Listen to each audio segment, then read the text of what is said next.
What are the protests really doing to Biden's campaign? That's the question I want to answer right now on a quick slice. Let's get toasty. Toasty. So this morning I posted a question on Facebook about Biden and the protests. I basically just said, honestly, you guys are going to hate this in my Facebook profile. It's public anyway. I don't really care. There might be some embarrassing pictures, whatever. It doesn't matter. Do the protests and riots actually help Biden or hurt him in the presidential race? And I got 45 comments here, and I'll read through a few of them because they are kind of funny. Neither, because he won't win anyways. Folks don't realize it's voting for Pelosi, not Biden. You see how she is? Question mark. Bet if he won, he would have a psych eval and be deemed unfit for office. His running mate, not a natural-born citizen, can't assume office and then falls to Speaker of the House, Pelosi. Well, first of all, punctuation. Holy crap. What's true and what's not? You know, Kamala Harris being a natural-born citizen, blah, blah, whatever. Everyone in America is an immigrant. Holy crap, I hate this argument. They need to get rid of the two-party system. Both parties are full of clowns, especially the Democrats. All they care about is themselves and not about the people. Okay, whatever. That might be true. What's a good way for people to achieve this goal is what I asked. And then he says some sort of revolution where everybody will unite and march and drive. And I don't really fall in either category, so I don't think that that's necessary. I think there's a lot more at play here than just the two parties. Wow, idiot. Racist birtherism conspiracies. How sad this is still going on. She was born in the U.S., which makes her a citizen. She was not naturalized. The only reason Trump will win is if enough of his cult followers have such easily manipulated and malleable brains that they cannot think for themselves and critically analyze facts and data and discern lies and conspiracies from facts and truth. Sadly, there were enough people last time to get him enough electoral votes to win. I don't know what will happen this time, but we all need to get out and vote. Well, I'm sorry, buddy, but the only thing I can agree with is the fact that we all need to get out and vote. Holy crap, dude. Yeah, maybe she is a citizen, but dude, you gotta chill.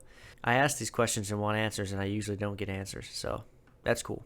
Then at the very end, I get what I needed.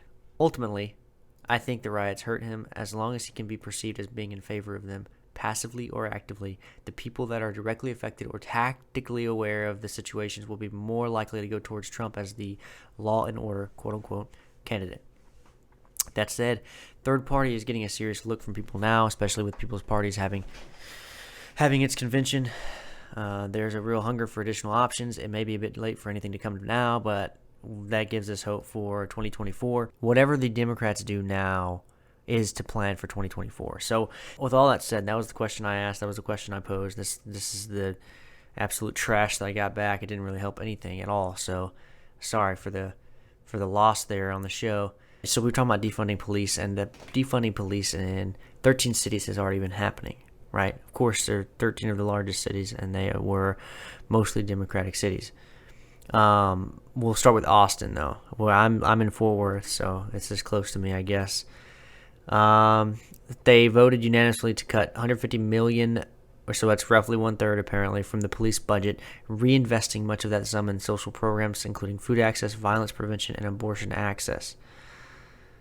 Austin's announcement closely follows the sweeping budget change approved by Seattle, a $3.5 million budget cut and the reinvestment of over $17 million that resulted in the resignation of Seattle Police Chief Carmen Best. So they did that, and he was like, peace him out. He's a 28-year-old veteran of the Department of Seattle, and he's Seattle's first black police leader. Wowzers. The country's two largest cities, New York and Los Angeles, approved budget cuts weeks after protests began. New York slashed $1 billion from its 2021 budget, totaling $88.9 billion, relocating $354 million to mental health, homelessness, and education services. But you have to read that carefully. It's 2021 budget, okay? And I don't know if they're, you know how companies can do different years, like they have a different tax year. I can't remember what that's called. But whatever. Anyway, they can make the year whatever they want. It could be June to freaking June if they want it to be. You know what I mean? Not a normal year, right? Fiscal. Is it fiscal? There's fiscal quarters. Maybe that's what it is. I don't know. Anyway, keep going. So maybe cities can do that too. I'm not sure. That's something for maybe you guys that are listening to provide. I don't know if cities can do what businesses do or corporations do and they create their own tax year, I would say no because they're answering to the government, right? I don't know. But they relocated $354 million to mental health, homelessness, and education services, while Los Angeles approved a $150 million budget cut from its $1.86 billion proposed budget. That is insane. The thing is that you're seeing cuts already. And what do we talk about on my latest one of my last podcasts? We talk about how people cannot react or have an emotional reaction to things like this, right? That's what leads to all of this stuff happening. So here we are in the riot stage or in the protest stage, whatever stage you want to call it, peaceful or not. It's an emotional reaction. Now, while things may need to change as far as police reform and everything else, you cannot just start going ham everywhere. You can't do that. And anything in history will tell you that doing that usually leads a bad direction. The only thing that I can say helps is whenever you have an economic downturn and you quickly react with a stimulus. I said quickly, not a year into it. So now we have California. San Francisco approved a $120 million cut to the police and sheriff's department, promising investments in black residents. What does that even mean? Promising investments in black residents. And Oakland passed its own $14.6 million budget reduction. Okay, a $15 million police budget cut also hit the nation's capital, Washington, D.C. in July. Look, guys, you get the picture. Here's what all these freaking police defunding things happening. That will lead me to my next point. My next point is this right here. Riot-riddled cities aren't Donald Trump's America. Because they're not. And for everyone that might say, it's Trump causing this stuff, and he's doing it, and he's the guy, and whatever, you got to be kidding me, man. Okay, so just by sheer numbers, it can't be, right? Because the data shows that most of these bigger cities that have a lot more people are primarily Democratic. That might be changing now. Now that riots are happening in their cities and they're freaking moving out, that might be happening, but we'll see. The point, though, is this. It might... In Portland, Oregon, they voted 73% for Hillary Clinton and only 17% for Donald Trump. The last time Portland had a Republican mayor was in 1980. The city defunded the police by $15 million in June, like we were just talking about on the last article. You guys can fact check this stuff. I don't care. Whatever. This is what I like. I like to read this kind of thing because I can actually follow it and go and look somewhere else and find the same exact information. This kind of information is data driven, so you can find different little charts and stuff. Longtermtrends.net has some things. They might have this. I don't know. But this specific data I like to follow, because of the fact that I can't get someone saying, no, you twisted it up. It's not 73% for Hillary Clinton. It's only, 70%. Okay, thanks. That's great. 3% difference, whatever, if that was actually the case. And it definitely wouldn't be swapped. They're not going to say it's only 17% for Hillary Clinton because, come on, it's Portland. Okay, this is believable stuff. And also, I can go ahead and go to the map and show you guys what I have here. This is a map made in 2016, okay, guys? So it's from after the election, right? The election of 2016. That's why Hillary Clinton's even in this conversation, because it kind of tells us how it would go in a way because of retrospective voting. Anyway, this guy was mapping out how American metro areas voted, right? Because you want to see how the biggest cities voted. They have the more population and everything else, and we already know rural areas might tend to lean Republican. I don't know. So he says this. The map below by MPI's Taylor Blake charts the metro area vote. Clinton votes are in blue and Trump votes are in red, clearly. And the height of the bars, this is where it gets weird. The height of the bars indicates a percent of the national vote cast in the metros. Okay, cool. So I'm going to click on this right here. I'm going to show you guys. So the thing is that this right. So if you look, just take New York, for example. This is the obvious example. Look at how freaking huge that tower is. And then you look how dark blue that is. Okay, you have this down here that shows you it's above 70%. Above 70% of the, looks like New York, D.C., freaking that corridor, Washington corridor, whatever they call it. I don't know. I'm not a poli-sci major. Maybe Maddie B could be on the show and help me out here. But anyway, so we have this Chicago. We have L.A. and San Francisco. We have Seattle here. We have this right here, Miami. You know, the largest cities here are being cast in a dark, dark blue, right? Which would show you that more people voted Democratic. The only point we're going to make here is in these riots, they're defunding police simply because of a leftist idea. Even though, in my opinion, race doesn't have to be left or right, because I know plenty of black conservatives, Asian conservatives, Hispanic conservatives. I know people that are conservative that are different races, so I don't understand this argument really, but because we started with Black Lives Matter, right? It started with a race thing, and now we're ending up in a weird area where all of a sudden it's either you're left or you're wrong, or whatever. Anyway, likewise, Seattle went 69% for Clinton, 21% for President Trump. The last Republican mayor there served in 1969. Seattle defunded its police by $23 million in August. 2 young men were killed during Mayor Jenny Durkin's Summer of Love in the town's Capitol Hill Autonomous Zone. Okay, so here's where we're leading. You can obviously tell where this is going. This is essentially going to blame Democrats for what's happening. And I don't know if I would necessarily say that, because we also have Antifa here that's doing some weird stuff. I have not dug in a lot, but I usually go to Real Clear Politics because of the amount of stuff they have. They have articles covering vast things, a lot of stuff, a vast amount of topics is what I should say. And they're always from different people, different posts, different sources, like not just one side or the other, or, this is too biased, or any, whatever argument you guys want to come up with. They don't have that. Real Clear Politics is awesome. They even have a freaking section for fact checking. They fact check other people's articles using like 4 or 5 different fact checkers. Fact check sites, not people. And those sites have multiple people fact checking. So it's amazing. It's really cool stuff. Anyway, you guys check this out. I'm not affiliated. Maybe I should be. I don't know. The District of Columbia voted over 90% for Clinton. Just 4% for President Trump. If you guys actually don't know this, I don't know why you wouldn't. District of Columbia is Washington, D.C. All right. And if you don't know that, you don't need to be watching this.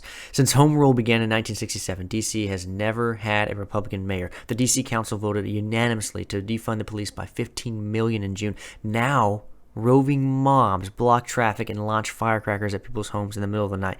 Okay, maybe this is not necessarily violent, except for the firecrackers at people's homes. That's insane. But this isn't as bad as, like, say, the shootings that happened a few days ago in Portland. The guy that got killed walking down the street. Don't come at me. I didn't claim to know the full story. So whatever. Whether it happened like that or there was some other little details or whatever. In Minneapolis, 63% voted for Clinton. Their last Republican mayor was Dick Erdahl, who in 1973 served for a single day. Holy crap. The city council voted unanimously to dismantle the police in June. Build back better. Months later, amid the debris of his business destroyed in the riots, immigrants like Ibrahim Damaj, I'm sorry, buddy, if I messed up your name, are sent the bill from his left-wing government. 5 cities run by Democrats who were elected by Democrats. Trump supporters account for just 15% of their residents on average. Not exactly Donald Trump's America. So if you guys would like to spin it and say this is Donald Trump's fault, which of course that will happen, it's politics. That's why politics ruin everything, but you can't. There's no way. There's too much backing this up. I also might say that the riots have gotten a little bit even past the political bounds now. Like, come on, guys. There's no way that, left people, Democrats, believe in this rioting. And I don't mean believe in the freaking cause. Obviously, the cause, the original the OG cause, you know, could be necessary in America. Okay? Because I've obviously talked to people that are of different race that have said, yes, I faced this and that, and I had trouble here and there, and, you know, obviously there's a little bit of a lopside here, and, you know, whatever, and I get it. Well, I don't get it, but I get that needs to be helped. It does not take destroying America to do that. And you might say, well, you have to destroy, everything needs to be destroyed to make it build up better. Maybe that's what I meant, build back better. But that's dumb. For physical buildings, that's stupid. For actual policies and, you know, money being put somewhere different, like police reform, makes sense. But defunding, that doesn't make sense. Just days ago, Ted Wheeler, the Democrat mayor of Portland, bragged about rejecting President Trump's help to restore order. It could have prevented another night of senseless violence and a man's death. Rather than take responsibility, Democrats try to shift blame to the president, who has consistently condemned rioting and protected federal property. Why? And I'm not even like just defending the guy necessarily. I'm not defending Trump. It's just constant. It's just constant. This kind of stuff is just it's back and forth happening constantly. And it's election year, and I get it, but holy crap. Now, this leads me back to my original question. You can see where this is going. You can see what this is saying. I get it. Next thing. Will rioting sway the election picture? Now, that's the original question. Will this help or hurt Biden's voter count or his, you know, base, if you will, you know? We're trailing. Like, Trump and Biden are like, they're neck and neck almost, in my opinion. Maybe that's changed today. I haven't actually looked at the numbers from the RNC versus DNC or whatever, but I think it'll change too. Maybe we're already a week away.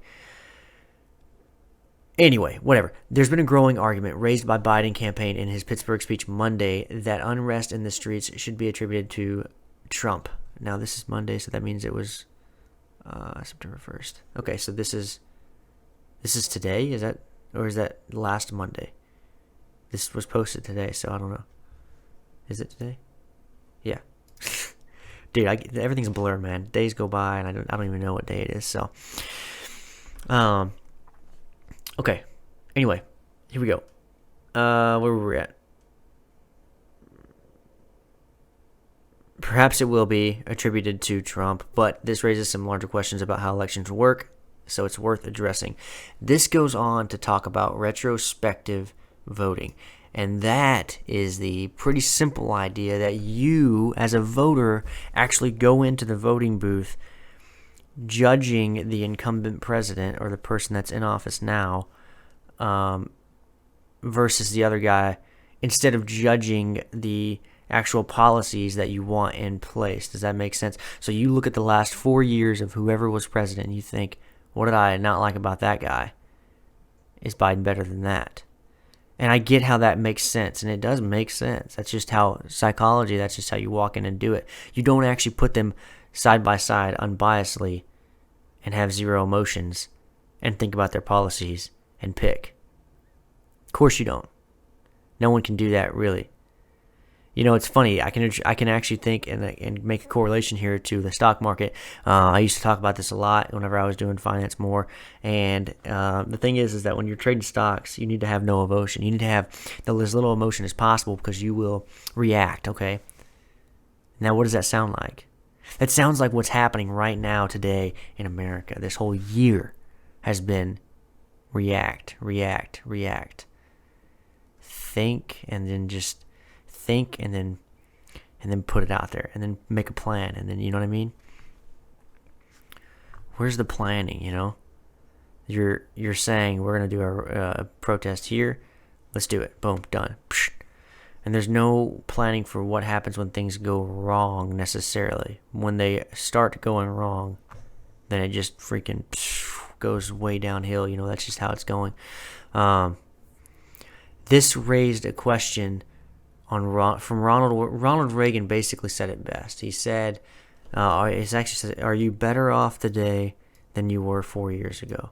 And that's what everyone will be asking themselves when they go to that voter stage. They won't be looking at what's next 4 years like for Donald Trump. That's not what they'll be doing. The problem is, I guess, I was reading this article, and when they model elections, there's only really 18 to go off of, because before that, I guess your data set's limited because we didn't actually keep track of all the stuff. So we didn't have any quote-unquote quantitative studies of the elections. They only go back to, I guess, looks like they date back to the 1940s, which relevant economic metrics usually don't go back that far. So we don't have economic metrics to follow. But so that, like it says, in other words, we're looking at only about 18 or so cases when we model. Now, there are things that don't fit this bill, and that's fit this logic. Like James Monroe, he was almost unanimously elected in the midst of one of the most severe depressions in American history. Now, what it's trying to say is this: if we hit a downturn, like everyone says we have this time, because everyone says we're, Trump's ran the economy into the ground, as if it has nothing to do with the fact that we had to shut down because of coronavirus or COVID or whatever. And honestly, that was kind of a forced hand situation anyway. The point was that, since we have this bad stuff happening now this year on election year, you will be more likely to vote against Trump.